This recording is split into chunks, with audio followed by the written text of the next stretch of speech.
حمد و صلات کے بعد تمام سامعین و حاضرین السلام علیکم ورحمۃ اللہ وبرکاتہ۔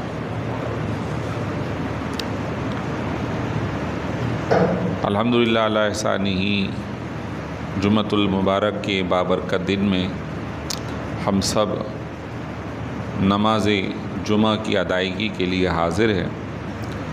اللہ تبارک و تعالیٰ اسی طرح ذوق اور شوق کے ساتھ بقیہ نمازیں بھی ادا کرنے کی ہم سب کو توفیق عطا فرمائے۔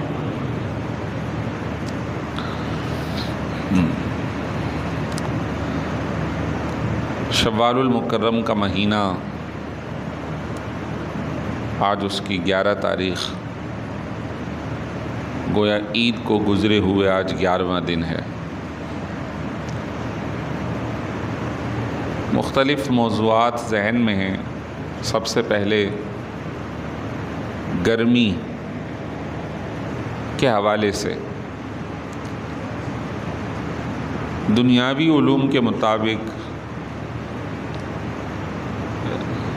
کرۂ ارض میں تبدیلی، اس کا مرکز ڈائریکشن چینج ہونا، یہ گرمی کے بڑھنے اور کم ہونے کا سبب ہے، جبکہ سرکار دو عالم صلی اللہ علیہ وسلم نے ارشاد فرمایا کہ گرمی کی جو شدت ہے وہ جہنم کے سانس لینے کی وجہ سے ہوتی ہے۔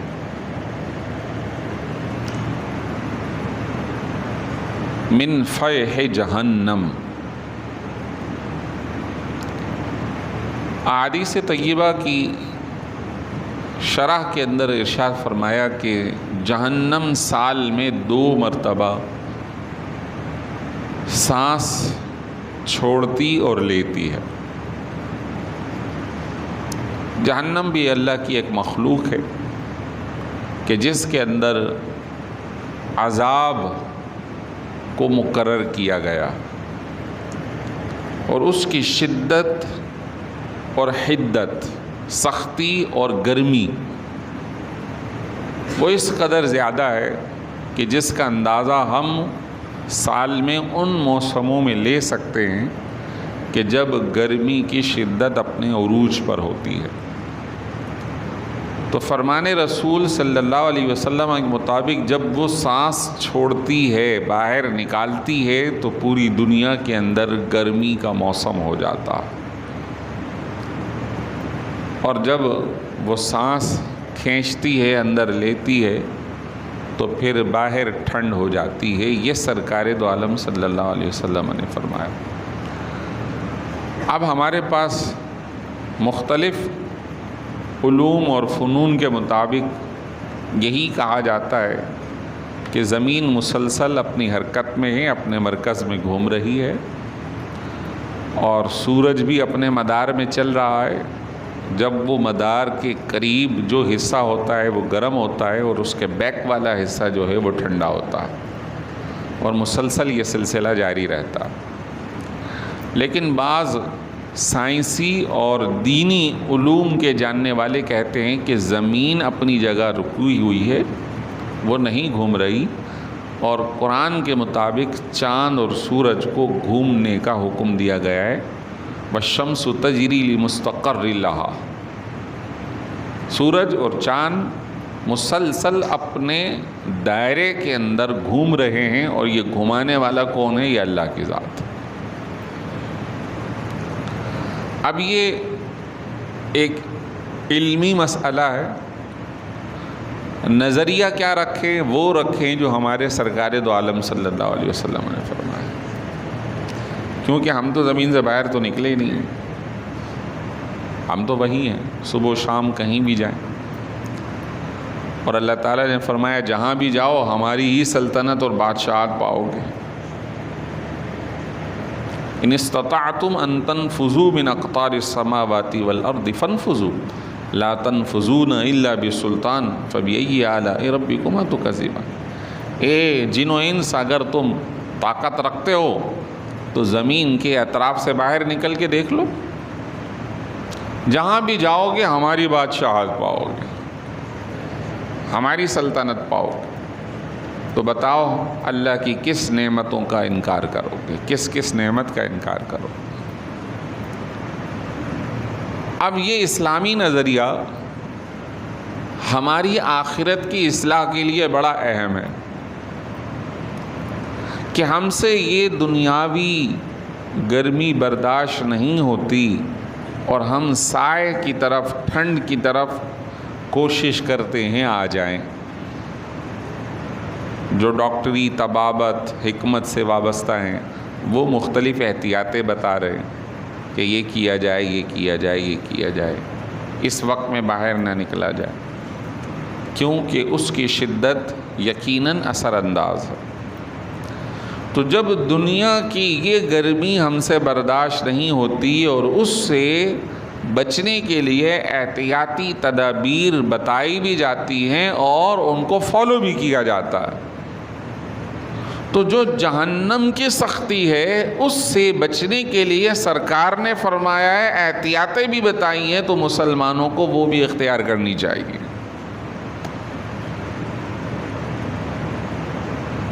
کہ جس طرح یہ گرمی تکلیف دہ ہے، اسی طرح جہنم کی سختی پگھلا دینے والی، حتیٰ کہ جو لوگ نماز بھی پڑھتے ہیں نا، تو وہ یہ نہ سوچیں کہ بھائی میں تو بڑا نیکوکار ہوں۔ نماز تو پورے دین کا ایک جز ہے۔ دین تو ہماری پوری زندگی پر حاوی ہے، ہمارے شب و روز پر غالب ہے، ہمارے کاروبار سے اس کا تعلق ہے، ہمارے گھر سے اس کا تعلق ہے، ہمارے اخلاق سے اس کا تعلق ہے، ہمارے اڑوس پڑوس رشتہ داروں سے اس کا تعلق ہے، ہمارے والدین سے اس کا تعلق ہے، شاگردوں سے تعلق ہے، ماتحت لوگوں سے تعلق ہے۔ دین تو ایک پورا سرکل ہے جو ہمیں پوری زندگی گزارنے کا طریقہ بتاتا ہے۔ اس میں عبادت ایک حصہ ہے اور اس عبادت میں سے ایک حصہ نماز ہے۔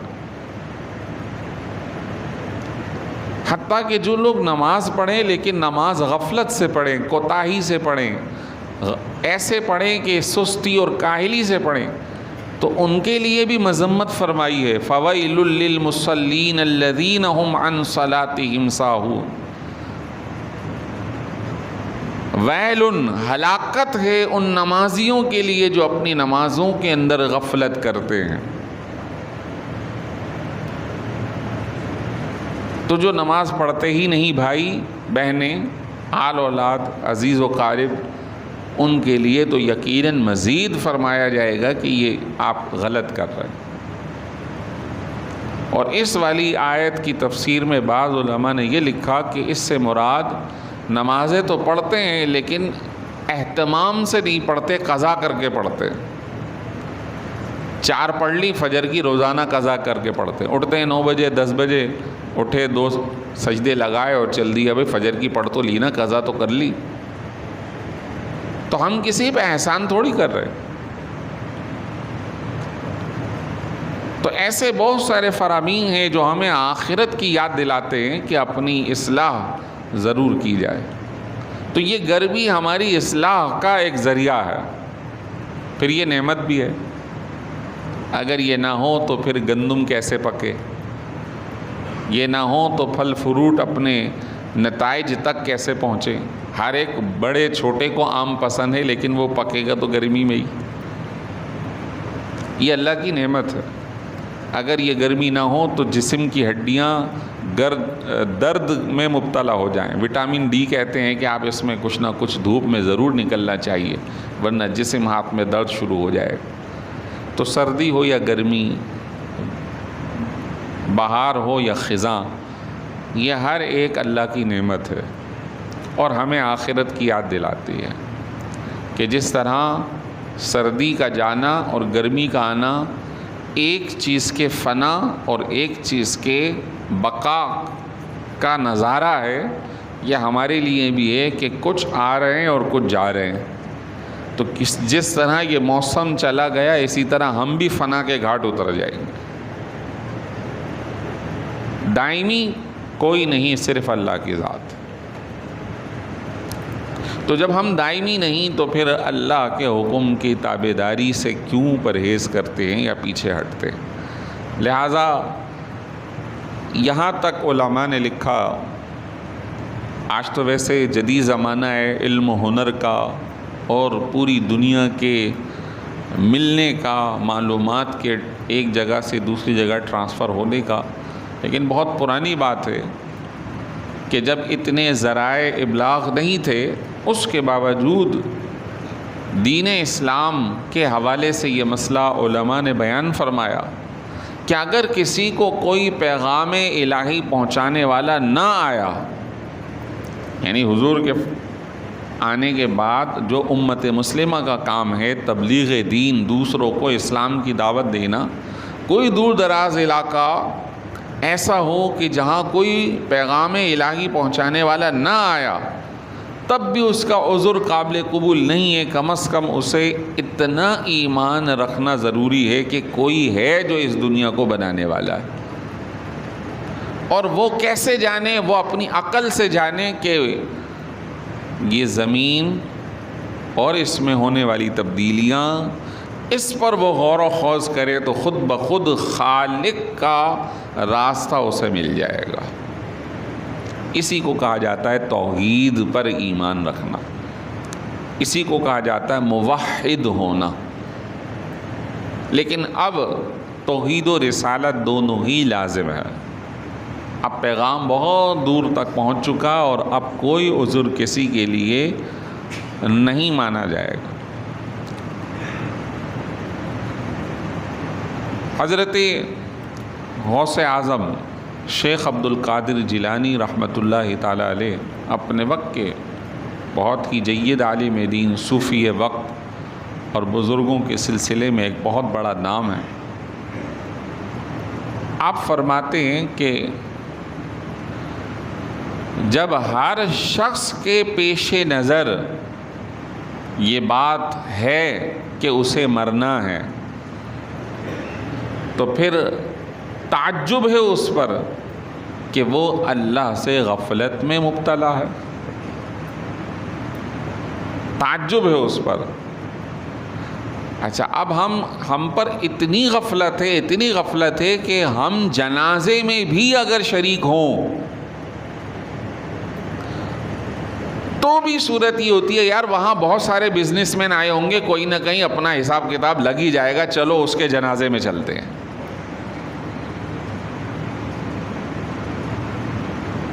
یہ بہت بڑی غفلت کا ایک پردہ ہے۔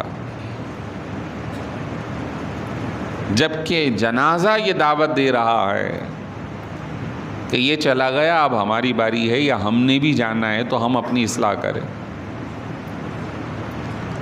تو اس طرح کی جو غفلت ہے وہ ہمارے اوپر، امت پر بہت شدت سے طاری ہے۔ جبکہ بزرگان دین ہمیں یہ بتاتے ہیں، ان کی سیرت یہ بتاتی ہے۔ حضرت سیدنا عثمان غنی رضی اللہ تعالیٰ عنہ کے بارے میں آتا ہے کہ جب کبھی قبرستان سے ان کا گزر ہو جاتا تو قبر کو دیکھ کر ان کا رونا شروع ہو جاتا تھا، اور اس قدر روتے کہ آنسو داڑھی سے ٹپکنا شروع ہو جاتے۔ تو پوچھا کہ آپ اس قدر گریہ کیوں کرتے ہیں؟ فرمایا میں نے سرکار نامدار صلی اللہ علیہ وسلم کو فرماتے ہوئے سنا کہ قبر جہنم یا جنت کے درجات میں سے پہلا درجہ ہے یا سیڑھی ہے۔ جو اس میں کامیاب ہو گیا اس کے آئندہ منزل آسان ہے، جو اس میں ناکام ہو گیا اس کے لیے آئندہ ہلاکت ہے۔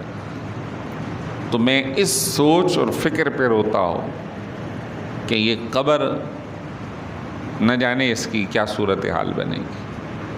آپ سوچیں کہ ان لوگوں کے لیے، ان پاک باز لوگوں کے لیے کہ جن کے لیے زبان رسالت سے یہ پیغام ملا کہ تم جنتی ہو، عشرہ مبشرہ جنہیں بشارت دی گئی، ان کی کیفیت یہ ہے۔ تو ہمیں تو زیادہ اس بات کی فکر کرنی چاہیے۔ تو گویا یہ ایک پیغام ہے، اور یہ پیغام مسلسل شدت کے ساتھ ہمارے پاس گرمی آ رہی ہے، اور یہ پیغام لا رہی ہے کہ سرکار نے فرمایا کہ یہ جہنم کے سانس لینے، یعنی ایک مرتبہ نکالنے اور لینے کی وجہ سے گرمی کی شدت بڑھتی ہے، تو آخرت کا تصور پیش نظر رہے۔ جو لوگ اس تصور کو پیش نظر رکھتے ہیں تو وہ اپنی زندگی کو اطاعت رسول میں گزارتے ہیں، اطاعت الہی میں گزارتے ہیں، وہ صحیح راستے کو اختیار کرتے ہیں۔ اسی میں بزرگان دین کا تذکرہ آتا ہے۔ حضرت غوث اعظم رضی اللہ تعالی عنہ کہ اور کئی ایک فرامین ہیں کہ جو کہ ہماری اصلاح کے لیے آپ نے ارشاد فرمائے، اس میں سے ایک میں نے ابھی آپ کے سامنے عرض کر دیا۔ کل گزشتہ 10 شوال المکرم بھی گزری اور آج 11 ہے، تو 10 شوال کی نسبت سے ایک عظیم عالم، فقیہ، محدث، اہل سنت کے ایک بڑے بزرگ جن کے آج پوری دنیا کے اندر لوگ جاننے والے ہیں، پہچاننے والے ہیں، ان کے وصال کو تو عرصہ گزر گیا، صدی گزر گئی، لیکن آج بھی ان کا نام الحمدللہ تابندہ ہے، لوگ جانتے ہیں، ان کے لکھے ہوئے کلمات دنیا میں گونج رہے ہیں۔ سلام رضا سب پڑھتے ہیں، مصطفیٰ جان رحمت پہ لاکھوں سلام، شمع بز میں ہدایت پہ لاکھوں سلام۔ یہ کلمات اپنے ہوں یا پرائے سب، بلکہ کچھ ایسے جو کہ اہل سنت سے وابستہ نہیں، لیکن وہ بھی کہتے ہیں کہ جب ہم مدینہ طیبہ گئے اور یہ سلام ہم نے پڑھا تو وہ جو دل کی کیفیت ہوئی ہے اس کی بات ہی الگ ہے۔ امام اہل سنت امام احمد رضا خان فاضل بریلوی رحمۃ اللہ تعالی علیہ 10 شوال المکرم کو ان کی پیدائش کا دن ہے، تو ان کی سیرت کے کچھ ایک پہلو، کچھ باتیں، جیسے میں نے عرض کیا کہ صالحین وہ اطاعت رسول میں زندگی گزارتے ہیں۔ آپ رحمۃ اللہ تعالی علیہ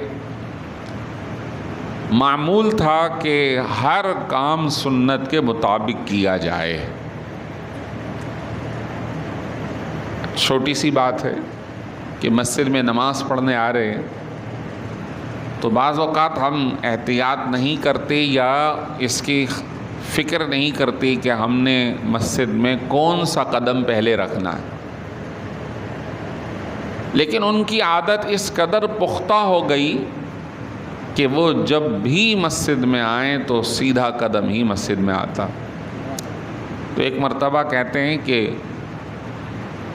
کچھ تاخیر ہوئی تو وہ تیز قدموں سے آ رہے تھے، تو دیکھنے والے نے دیکھا اور سوچا کہ آج دیکھتے ہیں کہ نماز کی فکر میں اس چیز کا خیال رہتا ہے یا نہیں کہ سیدھا قدم مسجد میں پڑتا ہے یا الٹا، لیکن دیکھ کر حیران رہے کہ ان کی عادت اس قدر پختہ ہو چکی کہ نماز کی فکر کے باوجود جو قدم مسجد میں رکھا گیا وہ سیدھا قدم ہی تھا۔ سرکار نامدار صلی اللہ تعالیٰ علیہ وسلم سے محبت وارفتگی جو ان کے یہاں ملتی ہے اور جو ان سے وابستہ لوگ ہیں ان کے یہاں ملتی ہے، ایسی کم دوسروں کے یہاں نصیب ہوتی ہے۔ اس قدر محبت کہ حج پر گئے اور سرکار نامدار صلی اللہ علیہ وسلم کے مزار شریف کے سامنے بیٹھ کر درود شریف پڑھتے رہے، اور یہ تمنا رہی کہ جس طرح اور صالحین امت کو یہ شرف ملا کہ آپ کا دیدار آنکھوں سے ہو جائے، میں چاہتا ہوں کہ آپ کا دیدار مجھے جاگتے ہوئے ہو جائے۔ پوری رات درود شریف پڑھتے رہے لیکن نہیں ہوا۔ پھر کیا ہوا، اگلے دن پھر بیٹھے اور ایک نعت شریف سرکار کی بارگاہ میں پیش کی۔ وہ سوئے لال ازار پھرتے ہیں، جب یہ نعت لکھی، تیرے دن اے بہار پھرتے ہیں۔ اب اس کا خلاصہ یہ ہے کہ اے بہار کا موسم ویسے ہی تو بہت ہی اچھا موسم ہے، ہر طرف ہریالی ہے، لیکن تجھ پر مزید بہار آنے والی ہے کہ تیرے باغات اور لے لہاتے کھیتوں کی طرف وہ آ رہے ہیں، تشریف لا رہے ہیں۔ اب یہ پورا نعت شریف کا سلسلہ جاری رہا، اور آخر میں اپنے بارے میں، تجھ سے کوئی کیوں پوچھے تیری بات رضا، کہ تجھ سے شیدا ہزار پھرتے ہیں۔ ویسے تو لفظ انہوں نے اپنے لیے دوسرا استعمال کیا، یعنی کہنا یہ تھا کہ رضا تجھ سے کون پوچھے، تیرے جیسے تو بہت سارے اور پھر رہے ہیں۔ یعنی اس قدر اپنے آپ کو عاجزی کا اظہار کیا۔ یہ نعت شریف پوری ہوئی ہے اور سرکار نامدار صلی اللہ علیہ وسلم کا جلوہ انہیں نظر آیا، اور وہ جو عشق و محبت سے لکھے ہوئے کلمات ہیں اس کی چاشنی کا اندازہ نہیں کیا جا سکتا۔ وہ اس خاص ماحول میں بیٹھ کر ہی کہ جب ادب و احترام کے ساتھ نعت شریف کو پڑھا اور سنا جائے تو ہی اس کا اندازہ ہو سکتا ہے۔ آپ کا انداز دیکھیے، یہ ہمارے لیے سبق، جب محفل نعت شریف یا آپ صلی اللہ علیہ وسلم کا تذکرہ محفل میلاد شریف ہوا کرتی تھی تو ادب کا عالم یہ تھا کہ آپ کی سیرت میں لکھا ہے کہ آپ دو زانوں ہو کر بیٹھتے تھے۔ دو زانوں یعنی جیسے ہم اتحیات میں بیٹھتے ہیں، ادب کے ساتھ بالکل، اور پوری مجلس پوری محفل میں ادب کے ساتھ پرسکون بیٹھ کر سرکار نامدار صلی اللہ علیہ وسلم کی شان و عظمت کو سنا کرتے تھے یا بیان کرتے تھے۔ اب ذرا ہم اپنی اصلاح کی طرف دیکھیں کہ آج کیا ہماری محافل نعت و بیان اس طرح کی ہو رہی ہیں؟ کیا ہمارے پڑھنے والے سننے والے اس ادب کا خیال کر رہے ہیں؟ نہیں، بلکہ کچھ عرصہ پہلے تو یہ عالم ہو گیا کہ ٹہلتے کودتے اچھلتے کودتے نعت شریف کا ایک پروگرام منعقد ہو رہا ہے، واہ واہ ہو رہی ہے، یا ساؤنڈ سسٹم والے سے لڑائی ہو رہی ہے، کم کرو تیز کرو۔ ادھر جو محبت سرکار ہے وہ کہیں نظر نہیں آتی۔ وہ لائیو اپنے آپ کو دکھانے کے چکر میں ادھر نعت پڑھ رہا، ہاتھ میں موبائل پکڑا ہوا، سب کو دکھا رہا ہے، دیکھو جی میں محفل میں بیٹھا ہوں۔ سیلفی، سیلف کیا ہے؟ اپنے آپ کو دکھانا۔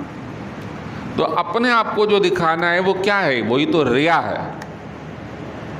اب کس کے دل میں کیا ہے کوئی فتویٰ ہم تو نہیں دیں گے، لیکن یہ جو ظاہری کیفیت ہے وہ ادب و آداب کے خلاف ہے۔ ادب یہ ہے کہ احترام سے سرکار کا نام لیا جائے صلی اللہ علیہ وسلم۔ ادب یہ ہے کہ احترام سے ان کی نعت سنی جائے۔ ادب یہ ہے کہ احترام سے ان کی مجلس میں بیٹھا جائے، ادب کے ساتھ خوشبو کا اہتمام ہو، باوضو بیٹھنے کا اہتمام ہو۔ ایسے بھی لوگ ہیں کہ آپ کے اسٹیج پر آنے سے پہلے وہاں سٹا لگا رہے، خوب انہوں نے جو ہے سگریٹیں پی ہیں، بدبو آ رہی ہے منہ سے، پان کھا رہے ہیں، گٹکے کھا رہے ہیں، اور جیسے اسٹیج پہ آئے تو ان سے بڑا کوئی عاشق نظر نہیں آتا۔ ہم نعت خوانی کے خلاف نہیں، اس کے ادب نہ کرنے کے خلاف۔ ادب کر کے جو بزرگوں کا طریقہ ہے، اپنے گھر میں دو چار لوگوں کو بٹھا کر ادب سے نعت پڑھ لیں، سن لیں، یہ بہتر ہے اس سے کہ جس کے اندر ادب نہ ہو اور آپ لاکھوں روپے خرچ کر دیں۔ اہل سنت کو امام اہل سنت سے سبق لینی چاہیے کہ وہ کس طرح ادب و آداب کے ساتھ محفل نعت و بیان یا میلاد شریف کا اہتمام کرتے تھے، اور بہت ہی اہتمام کے ساتھ اور محبت کا یہ عالم کہ فرمایا خدا کی قسم اگر اسی وقت میرے دل کو نکال کر اس کو دو ٹکڑے کیے جائیں تو ایک پر لا الہ الا اللہ اور دوسرے پہ محمد الرسول اللہ لکھا ہوا پائیں گے۔ سوتے تھے تو اس ادب سے کہ یوں ہاتھ رکھ کر سو گئے کہ اگر اس کو عکس بنایا جائے تو نام محمد صلی اللہ علیہ وسلم کا عکس نظر آئے.